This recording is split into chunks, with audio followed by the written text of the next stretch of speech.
Assalamualaikum warahmatullahi wabarakatuh. Perkenalkan, nama saya Nur Hidayanti dari Prodi D3 Keperawatan Pangkal Pinang.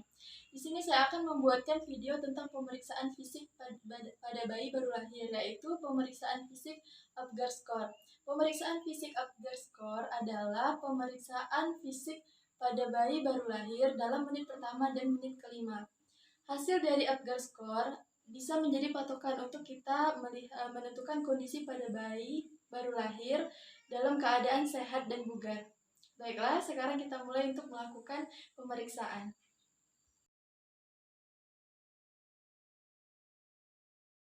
Baiklah, sekarang saya akan melakukan pemeriksaan yang pertama, yaitu adalah appearance, yaitu adalah pemeriksaan warna kulit pada bayi.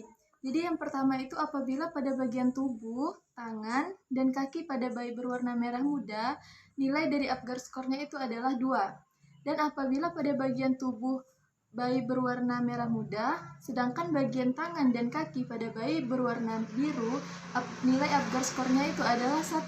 Dan apabila pada bagian tubuh, tangan, dan kaki pada bayi berwarna biru, nilai Apgar skornya adalah 0. Nah, sekarang saya akan memeriksa bayi yang ada di hadapan saya.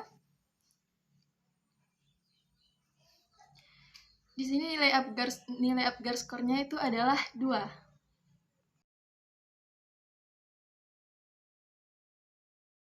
Baiklah, sekarang saya akan melakukan pemeriksaan yang kedua, yaitu adalah pulse, atau pemeriksaan denyut jantung pada bayi. Baiklah, kita mulai menggunakan stetoskop.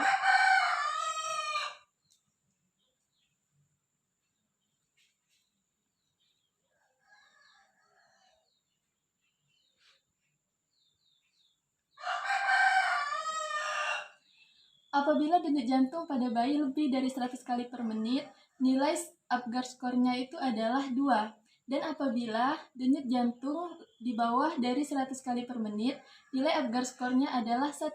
Dan apabila denyut jantung pada bayi tidak ada, nilai Apgar skornya adalah 0. Baiklah, bayi yang saya lakukan pemeriksaan sekarang, saya kasih nilai Apgar skornya adalah 2.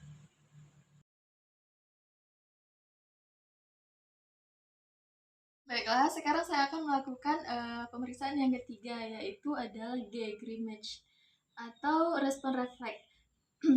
Yang pertama adalah apabila bayi menangis dengan keras dan saya memberikan cibitan-cibitan kecil kepada tubuh bayi dan menggerakkan tangan dan kaki bayi, bayi pun merespon dengan cepat, nilai Apgar skornya adalah 2. Dan apabila bayi menangis dengan lemah dan memberikan respon dengan lemah juga, nilai Apgar skornya adalah 1.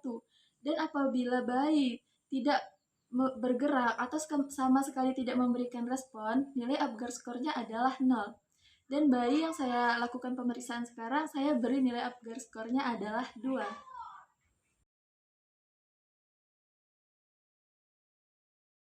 Kelas selanjutnya saya akan melakukan pemeriksaan Apgar skor yang keempat, yaitu A, activity atau aktivitas ATAD.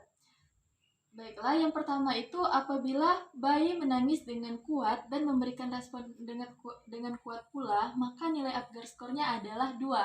Dan apabila bayi menangis dengan lemah dan memberikan respon dengan lemah juga, maka nilai Apgar skornya adalah 1. Dan apabila bayi tidak menangis dan sama sekali tidak bergerak, nilai Apgar skornya adalah 0.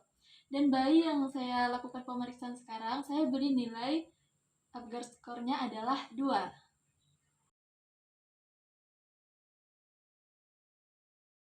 Baiklah, sekarang saya akan melakukan pemeriksaan yang terakhir, yaitu yang kelima adalah air respiration atau pernafasan. Yang pertama itu apabila bayi menangis dan pernafasannya teratur, nilai Apgar skornya adalah 2. Dan apabila bayi menangis tapi pernafasannya tidak teratur, nilai Apgar skornya adalah 1. Dan apabila bayi sama sekali tidak bernafas, nilai Apgar skornya adalah 0.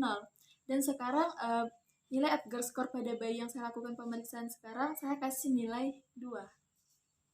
Baiklah, setelah kita melakukan pemeriksaan dan sudah mendapatkan hasil berapa nilai Apgar skornya, kita dapat menentukan. Dan yang pertama itu, apabila nilai Apgar skornya 0 sampai 3, berarti masuk dalam asfiksia berat.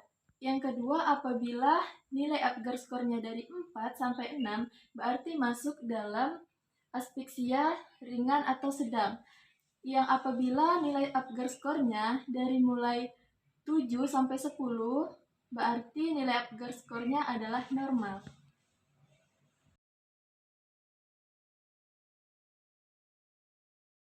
Baiklah, setelah kita melakukan pemeriksaan dan kita sudah mendapatkan hasil dari nilai Apgar skornya, kita dapat kita juga sudah menentukan golongannya, ada 3 golongan.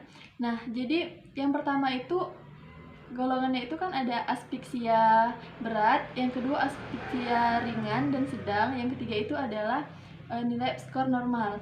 Nah, jadi yang pertama itu apa sih yang harus kita lakukan ketika masuk pada fase yaitu aspeksia berat. Nah, jadi yang pertama itu adalah apa sih yang harus kita lakukan? Yang pertama adalah kolaborasi untuk suctionnya. Yang kedua adalah kolaborasi untuk pemberian oksigen. Yang ketiga adalah kita memberikan kehangatan kepada bayi. Yang keempat, kita melakukan observasi kepada pada denyut jantung, warna kulit, dan juga respiration atau pernafasan. Yang kelima itu adalah kita memberikan vitamin K apabila ada indikasi akan terjadinya pendarahan. Nah, selanjutnya adalah apa sih yang harus kita lakukan pada golongan aspeksia ringan atau sedang. Nah, yang pertama itu adalah kita kolaborasi untuk pemberian suction. Yang kedua adalah kolaborasi untuk pemberian oksigen. Yang ketiga adalah observasi respirasi bayi. Nah, yang selanjutnya apa sih yang harus kita lakukan pada golongan nilai apgar normal? Nah, yang pertama itu adalah kita memberikan kehangatan kepada bayi. Yang kedua adalah kita observasi warna kulit, denyut jantung, respiration pada menit selanjutnya sampai dengan nilai apgar mencapai 10. Baiklah, sekian video dari saya. Semoga bermanfaat dan terima kasih sudah menonton. Wassalamualaikum warahmatullahi wabarakatuh.